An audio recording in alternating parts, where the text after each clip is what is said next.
Okay, so I think today we're going to finish up with copyright. We could probably go on about copyright at length, but we've only got so many weeks and we have other things to cover as well. So we're going to wrap it up today, I think, unless we run out of time. I had two printouts there for you, just to kind of show you there's nothing special about these cases.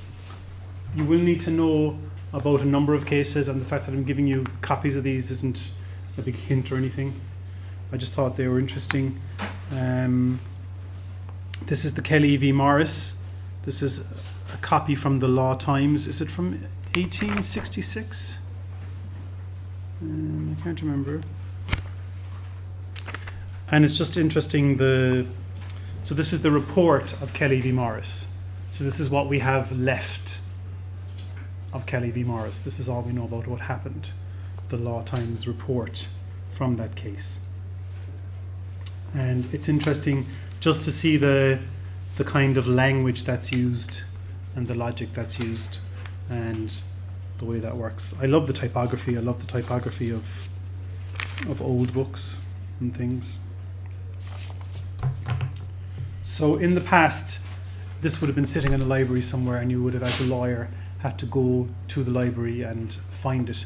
There would have been perhaps indexes that would have pointed you to the cases you needed based on different themes. And so if you wanted to cite this, you'd go and you'd find this book in the library somewhere. These have all been digitized now, so if you see law books in a law office, they're just for decoration, really, for the most part. Contrast this then with something we're going to look at briefly today. This is a case, Sabam v. Netlog, and this was a case before the ECJ, the European Court of Justice, and you can see this is a press release, so it's not the actual decision issued by the judge, which would be perhaps less accessible, but the ECJ is so concerned that ordinary non-lawyers can find out what's going on that they even issue these very handy press releases that summarize the important points, the background of the case and the points of law. So I just thought the contrast between those was interesting, in addition to the fact that there are two cases that we have on our list. Okay. So today we're going to look at copyright. If we have time at the end, I will try and talk about the assessment. We might not get time. I have to have the exam written next week, so I won't bother speculating about the exam. I'll just tell you about it when I actually have it done. So we won't talk about that much today, but we will talk about perhaps the assessment if we get time, because you have 2 essays to do as well, and there's no reason why you can't be starting on those now. Okay. So, as technology has evolved, it's posed new questions for copyright. It was based on protecting authors' rights when books were published, and we've seen that as photography and sound recordings came along, it raised some interesting questions that perhaps had not been envisaged by the law. In terms of enforcement, digital technology has introduced huge problems and issues for copyright. So back in the day, when the printing press was the only show in town, the king could send round his inspectors. The locations of the printing presses were known. You could send round someone to have a look, do a spot check, make sure they weren't printing any books they didn't have the rights to. It was also quite convenient for the king to make sure they weren't printing anything the king didn't approve of. It was a very convenient arrangement. The monopoly, or the monopoly on printing and the enforcement regime that was in place was, it suited the powers that be as well. And it is interesting that protecting copyright and freedom of expression and censorship sort of are still intermingled to this day in some situations. But now that we have new technologies, we have new opportunities a new means of copying. And these have posed some challenges. When we talk about copyright and technology, we often could, if I asked you to list off all the things, you probably wouldn't have come up with photocopying machines. We forget about photocopying, but of course that's a copying technology that wasn't around until a few decades ago. One of the reasons we don't worry about photocopying so much is it's kind of so expensive. Like, for you to go out and copy a Harry Potter book in a photocopying machine, like, it would be cheaper to just go to Waterstones and buy it. Do you know what I mean? Photocopying is expensive. Although you do get situations where for someone like me, and photocopying is free to me personally, I don't pay the cost of copying at CIT. You might get scenarios where someone like me might be tempted to abuse that. When I was younger, there was all these ads on the radio, you know, home taping is killing music, taping songs off the radio with your cassette recorder was a terrible thing. There's 2 S's in cassette, isn't there?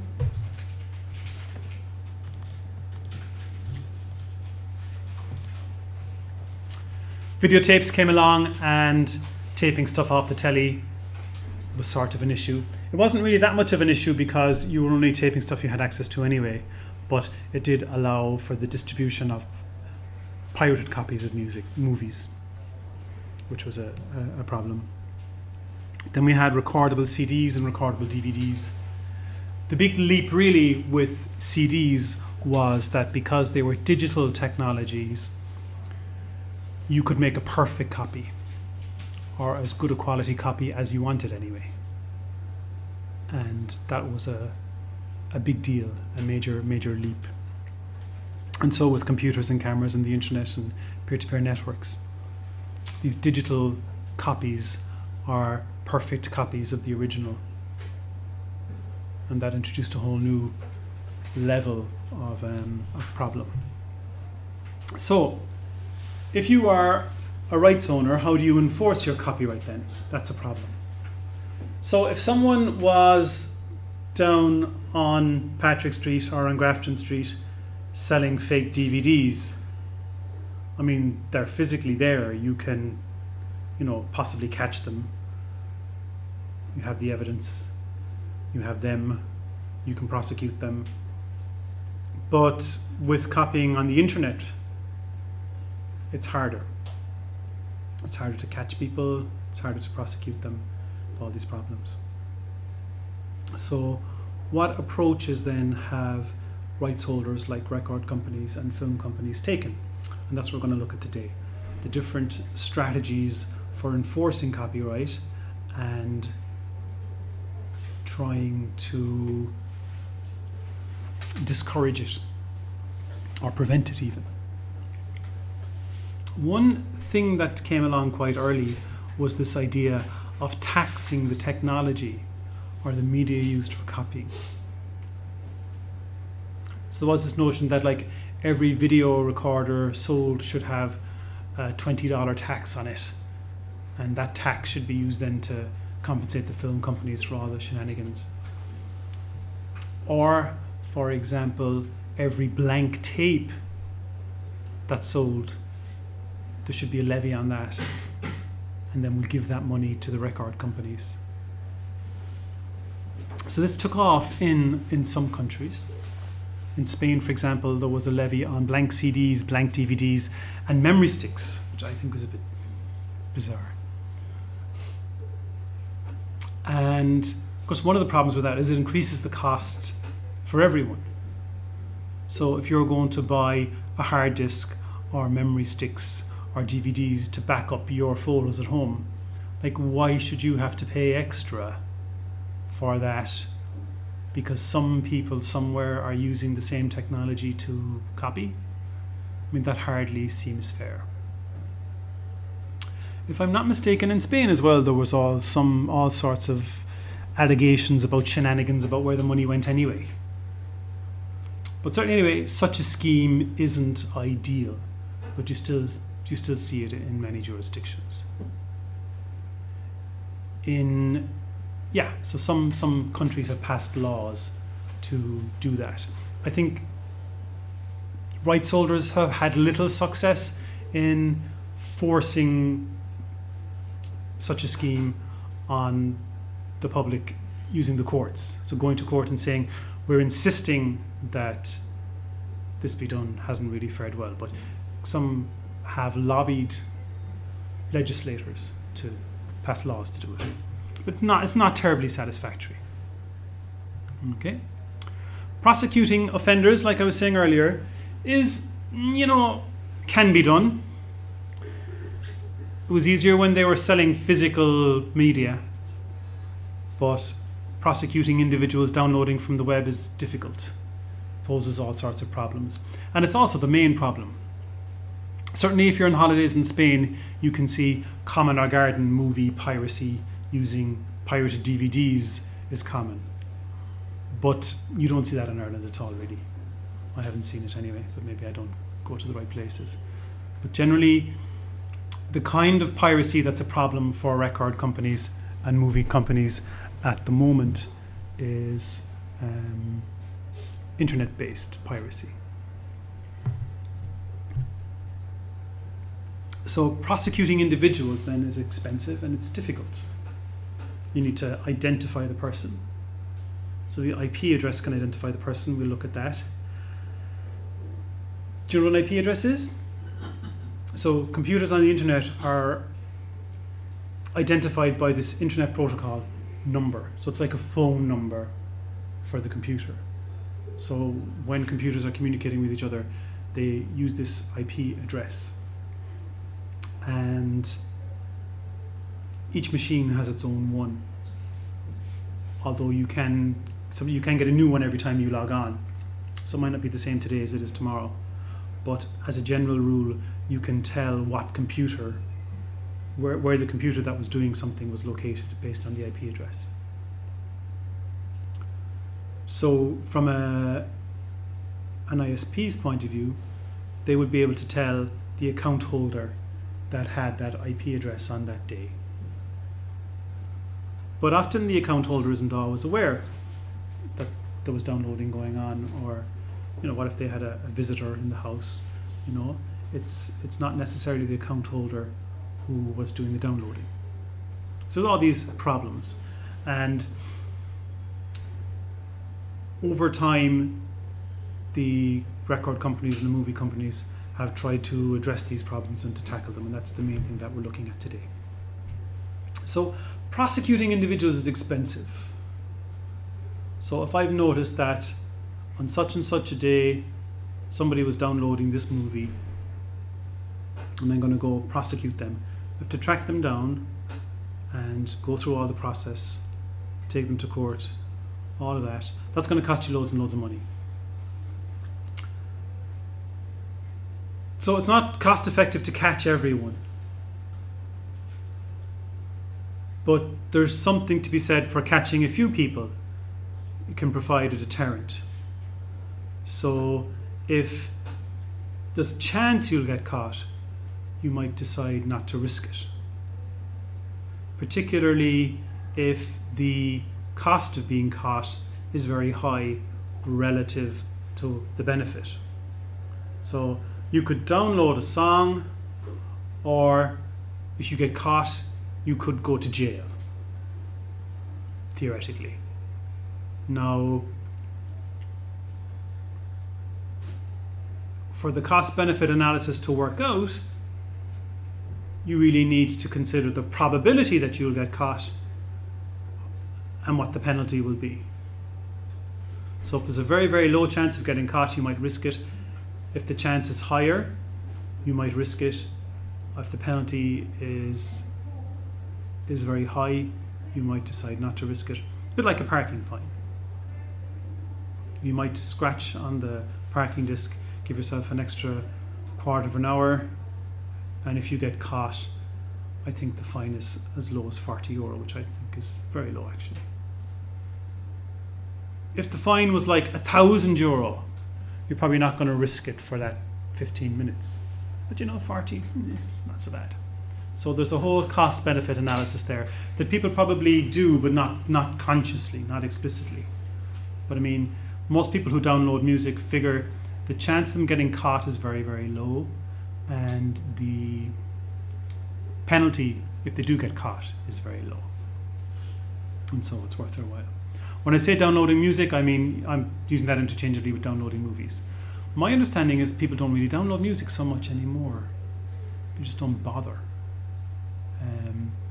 Mostly I think because things like Spotify have just made it, cost effective to give it a go. You have that kind of group Spotify where you can have like 5 people for €15 a month or something. Someone was telling me like for €3, why would you bother?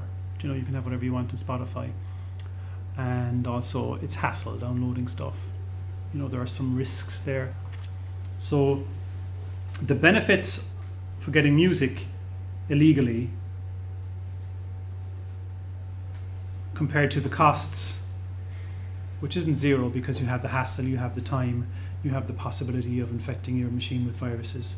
So for downloading music, the cost-benefit balance has kind of shifted just because the mechanics of the market have shifted. Things like Spotify, and people listen to music on YouTube as well, stuff like that.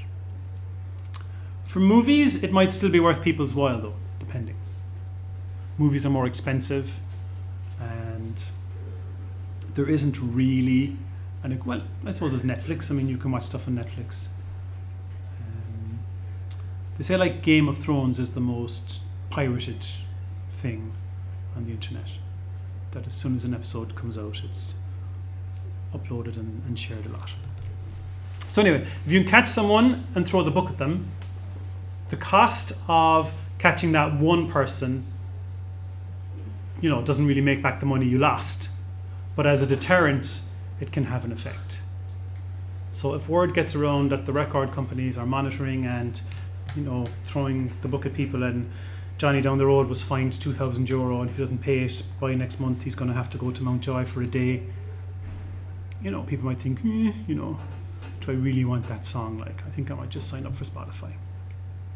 Now, one of the problems though is that prosecuting individuals is difficult.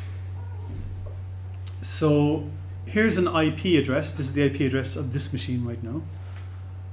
And all a rights holder knows is the IP address of the machine that was doing the downloading.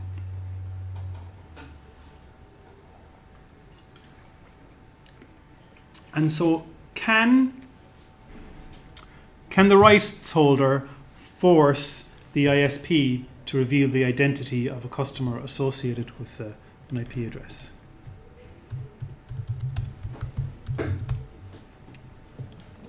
That's an interesting question, because you have data protection issues.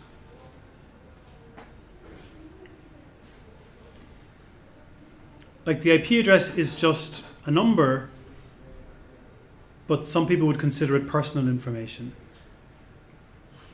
Certainly, the data protection authorities in Europe would not be happy. When I say in Europe now, I mean of the individual member states in Europe. There isn't really a European single one, as an aside.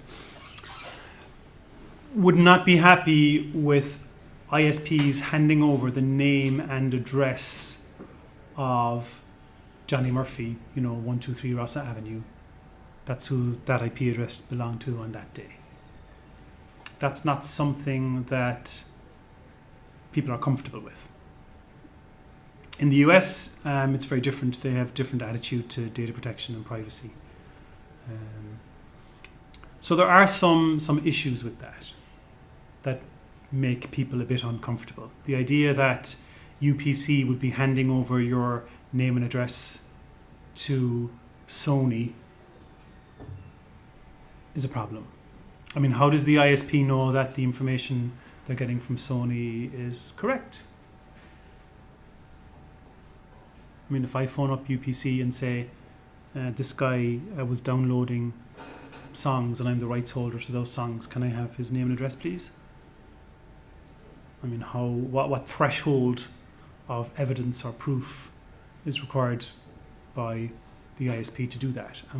How comfortable would we as a society be with ISPs handing over contact details of customers because of alleged copyright infringement? So that poses some interesting questions there. There is a thing called a Norwich Pharmacal order. And this is an order that is available to people in the UK and Ireland. It's something you can go to court and get. And actually it was first granted in a patent case, but it's used in other scenarios as well now. So if there's an innocent third party who is mixed up in some business between you and someone who has wronged you, but you don't know the identity of that person, you can go to court and have the court compel the innocent third party to reveal the identity of the alleged wrongdoer. So in the original Norwich Pharmacal case, what was happening is Norwich Pharmacal was importing some goods in good faith, and it turned out that a patent was being infringed. Actually, was it Norwich Pharmacal? No, Norwich Pharmacal wasn't the... I'm not sure who was doing the importing. But anyway, stuff was being imported and there was a patent infringed. And the issue was the person who was wrong didn't know who was infringing the patent. And they went to court, and the court required the documents that would have revealed who it was. So an ISP can go to court and seek a Norwich Pharmacal order against the ISP to reveal the information associated with that IP address. And that's pretty much the option available to them. They would have to go to court and do that. And then the ISP would be comfortable doing that because the court ordered it. We would all be comfortable doing that because the judge presumably would want to see some evidence, and it wouldn't be just simplistic trawling for information or the ISP giving out information with a very low burden of proof, with a very low threshold. Okay, so that's a thing. No, so even if you figure out then the name and address of the machine where the downloading was happening, it might not be the account holder that was doing the downloading. I mean, if you're a parent and there's 3 teenage kids in the house, I mean, can you fine the parent like $2,000? Can you send the parent to Mountjoy because the kids were downloading? That's an iffy one, isn't it? That's not something we might all be very comfortable with. What about if you have open Wi-Fi? What if you have a cafe or a pub and you have Wi-Fi that people can use? I mean, are you liable then if someone downloads some songs? What if you have someone in your house, you have a visitor, you give them your Wi-Fi password and they download a movie? Can you be fined? So that's a problem. It's always open to the account holder to say, well, it wasn't me that done it. Some other dude did it. And so where do you stand then as a rights holder? I mean, you can't, how much can you do? So that's a problem. So it's difficult as well as expensive. It's also kind of unpopular. People have lots of sympathy for people who are caught. And the penalties seem very high. So, if Johnny had to pay $2,000 because he downloaded one song, I mean, that's so unfair. Like, one song only costs like €1 on iTunes, and they're looking for $2,000 off him. But of course, if they only looked for the euro that he would have paid, I mean, that's no disincentive, that's no penalty. I mean, the penalty has to be high enough to act as a counterbalance to the very low probability of you being the person that gets caught.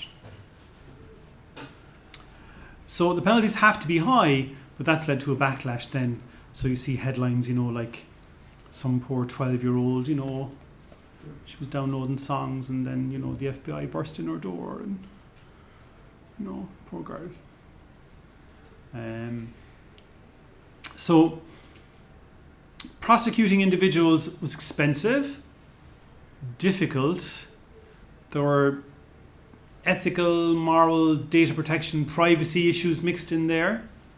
And also it just really pissed people off and made the record companies into, you know, these evil bastards, which wasn't what they were trying to do. So that poses a problem. So that wasn't hugely successful.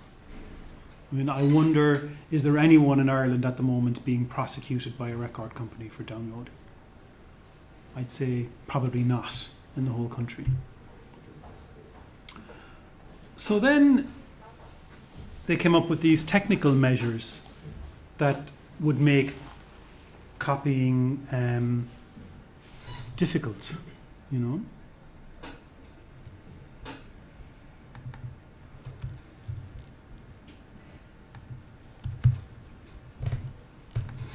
So just making it harder to infringe copyright might work. And I think certainly with Spotify we've seen that actually it doesn't have to be that more difficult to download music before people will not bother.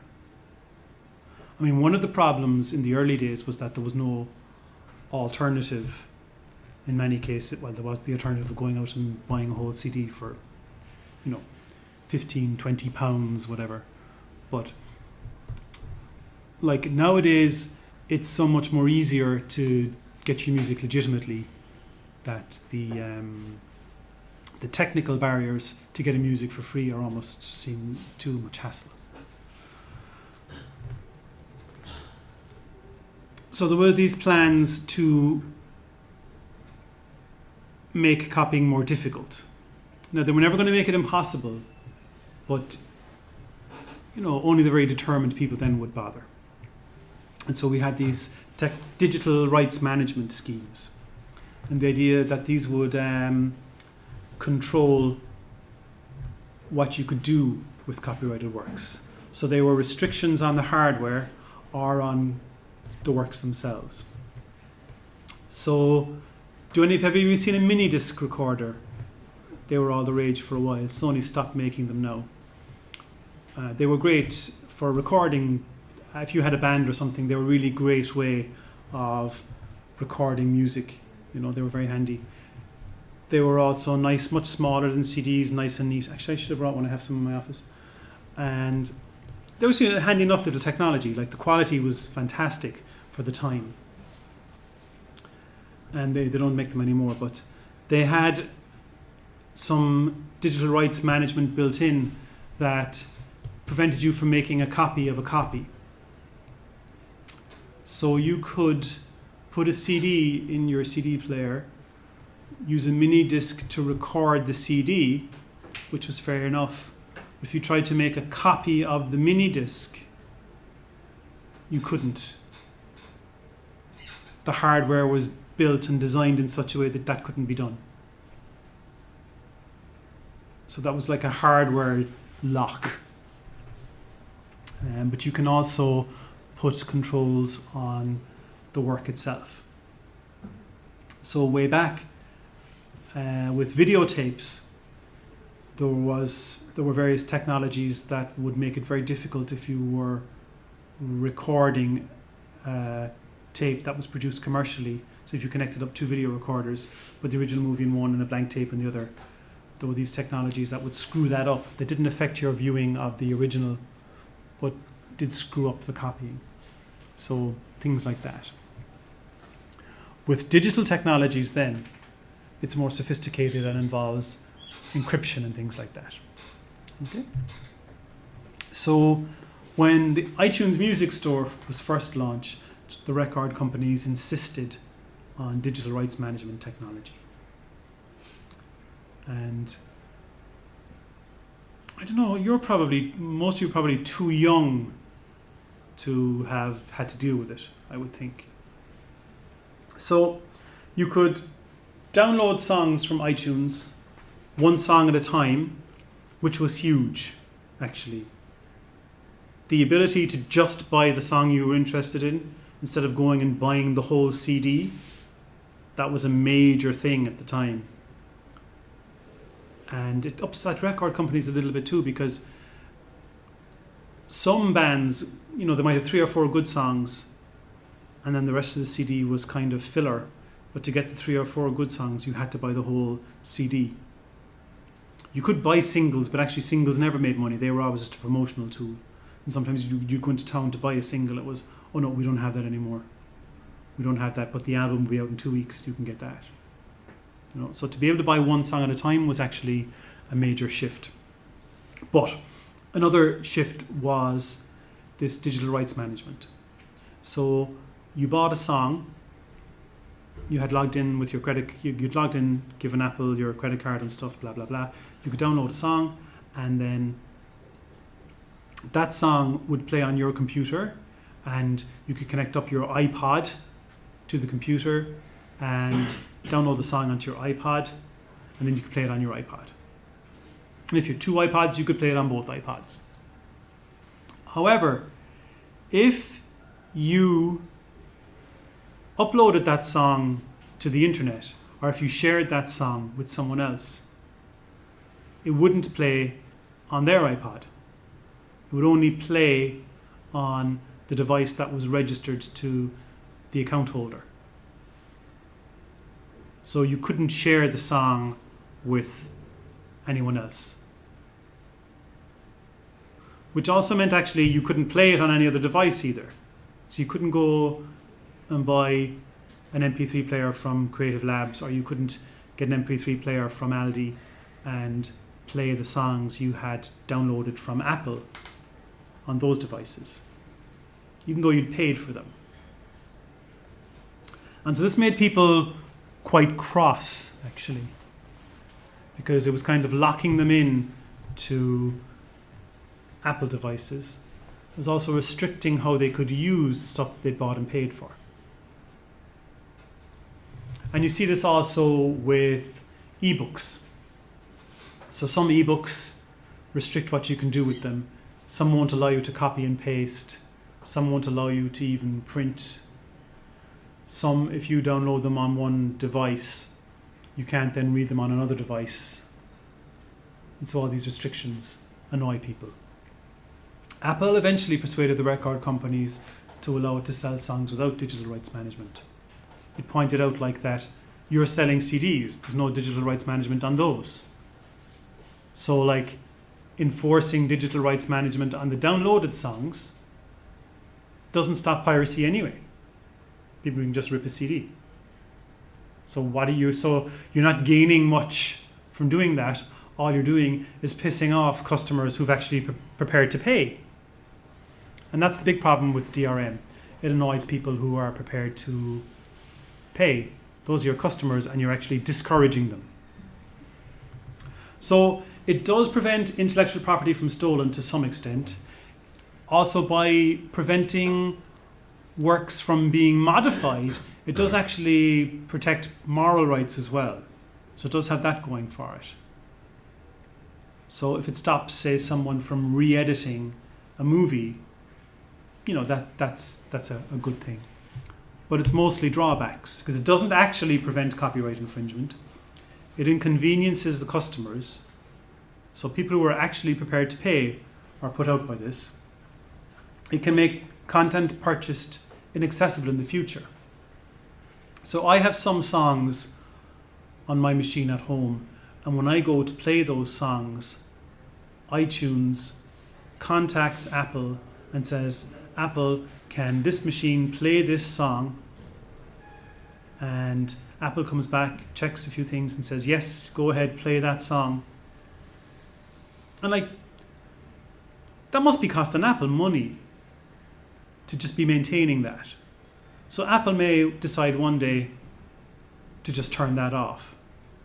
And then all the people who bought songs in, 2005 might not be able to play them anymore.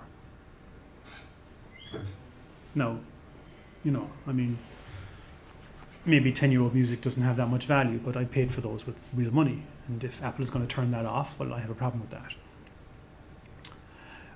DRM also prohibits legal acts.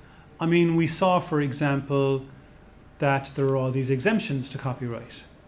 So if I was going to do something with a song that was perfectly legal because what I was going to do was fair use, for example, if I was in the US, or if I was in Ireland, it was fair dealing. Well, the DRM stops me doing that. But I mean, I'm entitled to do that under the law, and the DRM is stopping me doing that, so that's a problem. Locking content into particular hardware or software is a problem, and so also it makes format switching difficult. So like when I buy a CD, I still buy CDs from time to time, although it's been a while now since I bought one, I have to say. But I still do buy them sometimes. And for me, the CD comes home, I pop it in the computer, rip it in, it's into iTunes, the CD goes into a box. The CD is never actually played. I don't own a CD player as such. I don't know many people who do, actually. And I'm old. I mean, people your age, I don't see. I mean, there was a time you had those little Discmans and stuff, they were cool, but nobody has those anymore. So, the only place I see CDs now are CD players in the car, actually. When I go to do the same for movies, it's a different problem, though. I can't just... I don't own a DVD player either, as it happens. I have an Apple TV and a few tablets on my phone. So if I buy a movie in DVD form, it's kind of a problem for me when I don't have a DVD player. So what I have to do is I have to put the DVD into the computer, then I have to crank up some software which was tricky enough to get and is no longer available, and that converts the DVD, makes a digital copy of it that I can then stream to my television or put on my phone or put on the tablet for the kids. It's very hard to explain to a 3-year-old why the DVD you just bought in the shop can't be viewed for the next couple of hours because Daddy's old computer is frantically decompressing it and hacking into it and then recoding it into a form that'll actually play.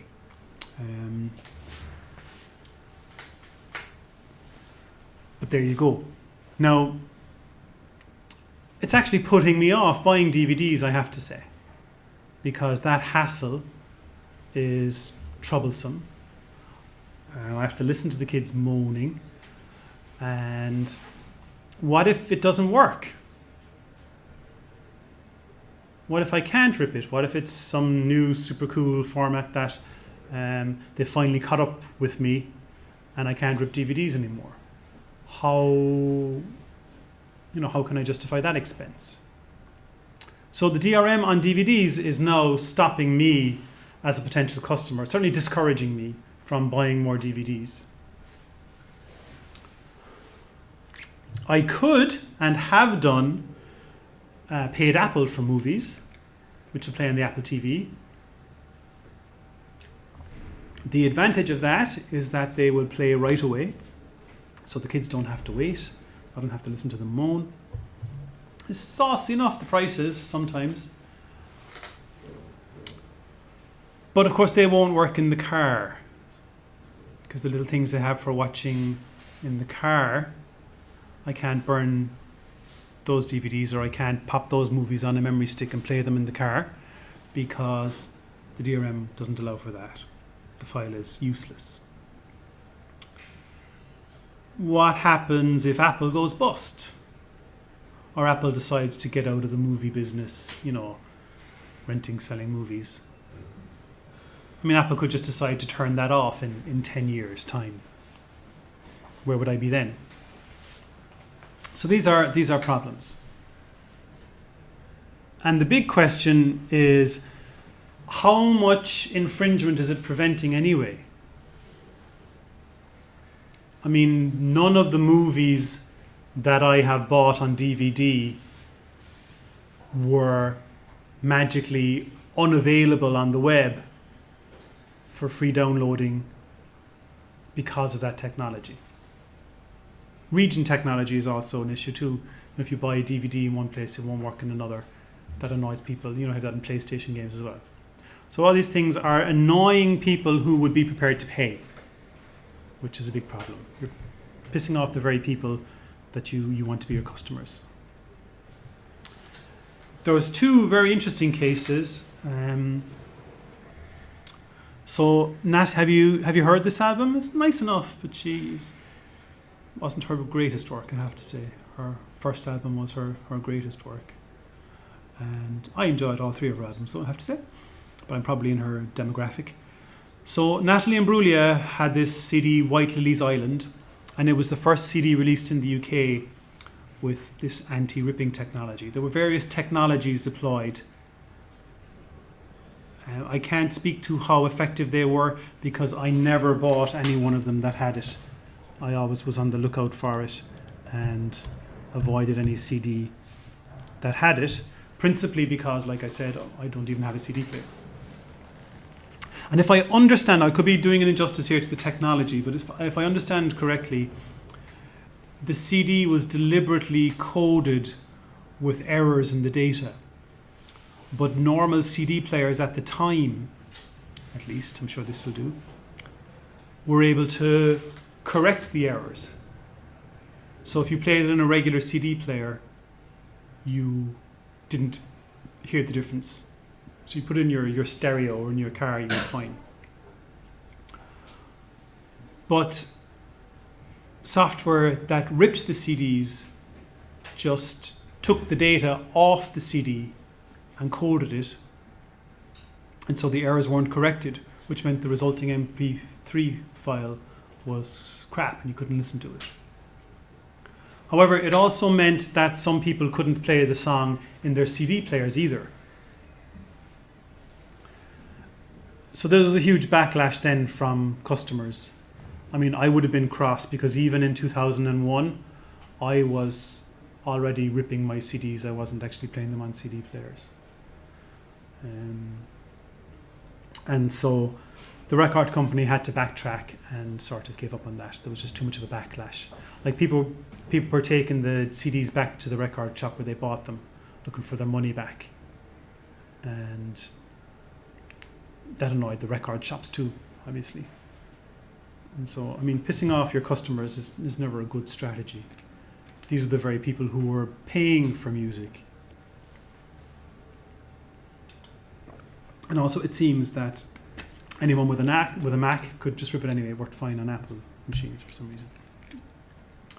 And then really, the biggest scandal of all then, the biggest problem of all was in 2005, where Sony shipped CDs with this technology called MediaMax. And the idea behind this was that you could only play the CD if this software was installed on your computer. So you couldn't play the CD with the regular audio CD playing program. You had to use this special one. And I remember having to install something like this on a machine I had once. And there was a number of problems with this. Apart from it just being really, really annoying. The software installed on the computers, even if the person said no. So this popped up, blah, blah, blah, blah, blah, blah, blah. To play the CD, you have to blah, blah, blah, blah, blah. Do you accept yes or no? If you said no, it went ahead anyway and installed itself, which was a big problem. In addition to that then, it spied on the user's listening habits and sent the information back to Sony. And it even did that for the people who said no, which made things worse. And then in doing all that, it actually interfered with the operating system, which exposed it to security risks. So essentially, you put this CD into your computer from Sony and it broke your computer. So it exposed you to threats and also spied on you. So that was a big problem for Sony. it had to stop. It got sued all over the place, costed lots of money. And I think that was really, the end of the whole DRM experiment. Consumers just weren't having it, and it wasn't working. In a very famous case, there was a guy who wrote a hack so that DVDs could be played on Linux machines. So if you had a PC or a Mac, you could pop a DVD in your computer and away you go. But if you were running Linux, which is an operating system, you could not do that. So one guy who was a programmer was a bit frustrated by this. So he thought, well, I'll just figure out how to do it. And he went away and did it. And he reverse engineered software that allowed DVDs to be played on Linux. So in essence, he cracked the key that prevented people from doing that. So in lots of jurisdictions, that's against the law. So even possession of the technology to defeat digital rights management technology is an offence. So I think tools is a better word there. We don't like technology twice, so I'll fix that. So in theory, when I rip DVDs at home so I can watch them on the Apple TV or watch them on my phone, I'm breaking the law. Even if you couldn't catch me doing that, you could seize the little computer that I have and find on that the software for doing that, and mere possession of that software is an offence. Even providing information about it is an offence. So if I was to crank up that software on this machine, no, I don't have it on this machine here, but if I cranked that up and showed you how to rip a DVD as part of class, I would be committing a criminal offence. So that is the law, and it is interesting that it's probably gone beyond what most people would consider reasonable. So most people would consider buying a DVD in Tesco, bringing it home, ripping it so you can watch it on your iPhone when you're on the train or something, is a perfectly reasonable thing to do. And it's not under the law. So one of the issues that we have with copyright law is that the record companies and movie companies have lots of lobbyists and lawyers, and they can encourage certain laws to be made. And there isn't really a counterbalancing force representing ordinary users and their interests. I wasn't able to go to Brussels and lobby the European Parliament to allow me to do what I thought was this particularly reasonable thing. So there's an imbalance there. Now, so if we look here at the law in Ireland, a person who has in his or her possession, custody or control a protection defeating device, knowing or having reason to believe that it has been or is to be used to circumvent rights protection measures. And notice it doesn't say, and I think it was poorly framed here, it doesn't say, used to circumvent rights protection measures to infringe copyright. I mean, we saw in the exemptions for copyright, for example, that as an educator, I'm entitled to make one copy of a copyrighted work if it's for educational purposes. So I'm perfectly entitled to do that. But there's no mention of that here. So just mere possession of the protection defeating device is a problem. And also providing information about that as a problem. So if I was to publish a research paper on how to hack DVDs, I'd be in trouble. So even circulating the information is a problem. And this is a problem for security researchers. Now, so this chap anyway, back to Norway. So this guy who's commonly known as DVD John, he was charged with hacking then in 2002.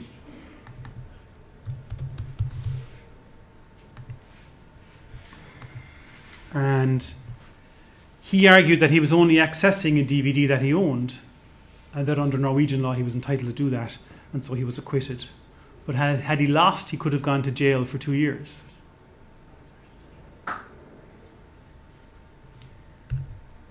Now, in the US, there's this Digital Millennium Copyright Act. And one of the most widely debated features of this is that it prohibits circumventing copy protection measures. So it makes it against the law to hack DVDs or hack DRM technology. But some companies have taken it to extremes and claimed it has a very wide scope. And one of the most interesting and most famous cases was Lexmark versus SCC. So Lexmark makes printers and printer cartridges. And you know the way you can, I don't know if that's still a place in Ballincollig where you can go and refill your printer cartridges. I think it's gone. I haven't seen any in a while. Maybe it's not as big a business as it used to be. But your printer cartridge runs down and you can buy one from the, buy a branded one from the original manufacturer. You could buy a generic one, which I guess for many people didn't work, or you can go and get the one you have refilled. So they would squirt the ink back into the ink cartridge. And you see, if you look at the price of printers, one of the reasons they're so cheap is that the ink is so expensive. So it's a razors and razor blades business model. So you can buy a gorgeous Gillette Mach 3 razor really, really cheaply, probably less than the cost of production, but Gillette makes its money back on the blades, which are really, really expensive. And printer companies do the same. They sell you a really, really cheap printer. I mean, you get a printer in Argos for €50, fantastic printer. And then you start to realize it actually wasn't such a bargain when you have to pay, €20 for the ink or whatever, every time you need to get it refilled. So Lexmark began shipping some printers. It wasn't all of their range, but some printers would only print if genuine Lexmark cartridges were used. So there was a chip on the ink cartridge, and the printer would communicate with the ink cartridge and basically say, are you a genuine Lexmark, ink cartridge? And if the ink cartridge didn't come back with the right answer, the printer wouldn't print. So third-party manufacturers then of generic ink cartridges had a problem, and this company, Static Control Components, was quite happy to sell them chips that would lie to the printer. And Lexmark was claiming that that was prohibited under the Digital Millennium Copyright Act, that was circumventing digital rights management scheme. And they even had some success with that argument, but it was appealed, and it actually eventually went to the Supreme Court in the US, which doesn't happen in many cases. And Lexmark eventually lost. But it did get quite far with its argument that was circumventing copy protection. You see it also in things like tractors and high-end cars. You can buy a really, really expensive tractor and find that the software that controls the tractor, that's proprietary, and for you to access the software, you'd be breaking the law. Or if you want to do, say, you know, you go to a garage now and with a high-end car, and the dealer, you know, connects up the data cable, runs a program, and it tells you, you know, what's wrong with your car. The car companies don't want third parties doing that. And so they can use the argument that you're bypassing control measures to try and stop you. The most extreme and most egregious example of this was, I don't know how you pronounce it, Keurig coffee pods. So Keurig is essentially the Nespresso of the US. Nothing to do with Nespresso, which is from Nestle, but in Europe, Nespresso is the big brand, you know, that where you pop the coffee in. Another thing I could have brought from my office anyway. You know, this pod coffee. Terrible for the environment, but damn good coffee. And Keurig is the most popular brand in the US. So in 2014, they brought out a machine that would only work with their capsules. So the other way here, you can go to Aldi or SuperValu and buy capsules for your Nespresso machine that aren't sold by Nespresso. Well, that was also possible in the US, except they put a mechanism in the machine that would only make coffee if there was a genuine pod of their brand in the machine. Now, people then were online showing how you could get around it. I mean, it was actually trivial. But it did raise the interesting question, by even publishing the system for circumventing the access, were they breaking the law? You know, if I told you how to hack into DVDs so you could copy them, you know, that could be breaking the law. If I tell you how to make a coffee, you know, using SuperValu pod, I mean, that's a stretch. More importantly, though, consumers were having none of it. They were like, you know, well, fine, screw you. I'll buy a different machine. They were just not having it. And it was a huge embarrassment for the company. But it's probably the most extreme example of access control. No, I don't think they sued anyone. They weren't that dumb. But it is an interesting example. So DRM was a bit of a flop as well. So you don't see so much of that anymore, although it's still in DVDs, obviously. So this brings us then to the question of what are the obligations of intermediaries?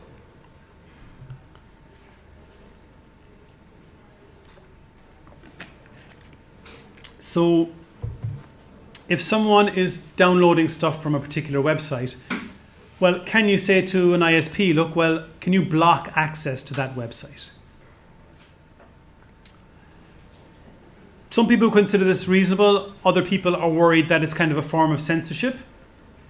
If you have a scheme where you can stop access to certain websites, you do need certain checks and balances there to make sure that it doesn't become a form of censorship.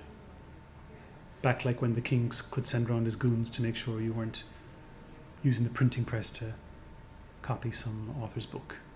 Oh, and I don't like the look of those things either. We have a case in Ireland, EMI versus Eircom. And the record companies there got the court to order Eircom to block access to Pirate Bay. So if you were an Eircom customer, you went to piratebay.org, you couldn't get there. What do you think of that? Does that seem reasonable? I mean, I think most people would think so. I mean, going to Pirate Bay, you were only there for one thing, really. You know, it would have been different if, say, there was an article on the Irish Times telling you how to do something you shouldn't be doing, and then they blocked all of the Irish Times. I mean, that would be a whole other thing. But I think Pirate Bay was fairly focused in terms of,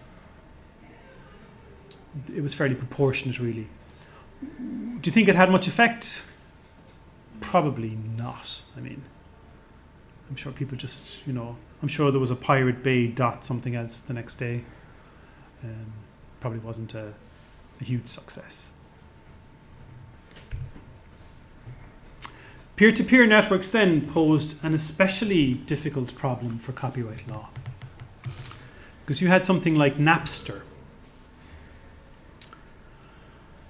So although Napster was way, way before Pirate Bay, but obviously if you have a website or a web server and you've uploaded an album there, or you upload 10,000 songs up there, and that has a fixed address on the web, and we know where it is, someone can go and say, I want that taken down. You can go to court to get that stopped, or even block access to it. But what peer-to-peer networks did was quite different, in that it put different users in touch with each other so that they could swap songs. So I was looking for Natalie Imbruglia's latest album because I couldn't rip it on my machine because of that nasty DRM stuff. I'd go on to Napster, and Napster would put me in touch with someone who had a copy on their hard disk who was prepared to share it with me, and then I would copy it from them. Napster and services like it never actually had the files and never copied them. So it was as if, you had an album, you were interested in it. I would say, oh, do you know that guy in your class, he has that. I saw it in his Discman the other day. And so you might go to him and say, can I have a copy of that? I have never had my hands on the disc. So Napster was making this same digital equivalent of this argument. Like, how can we be infringing copyright if we never copy anything? We've never had the files, let alone copied them.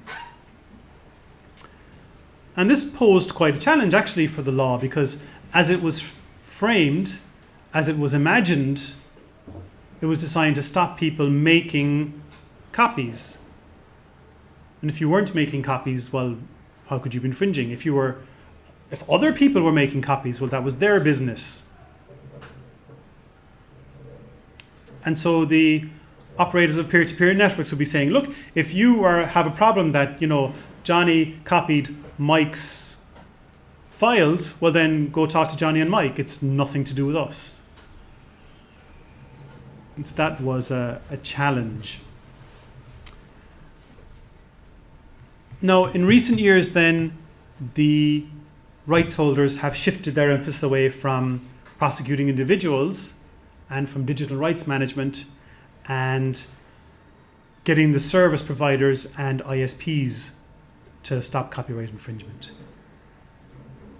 And this raises then some interesting issues.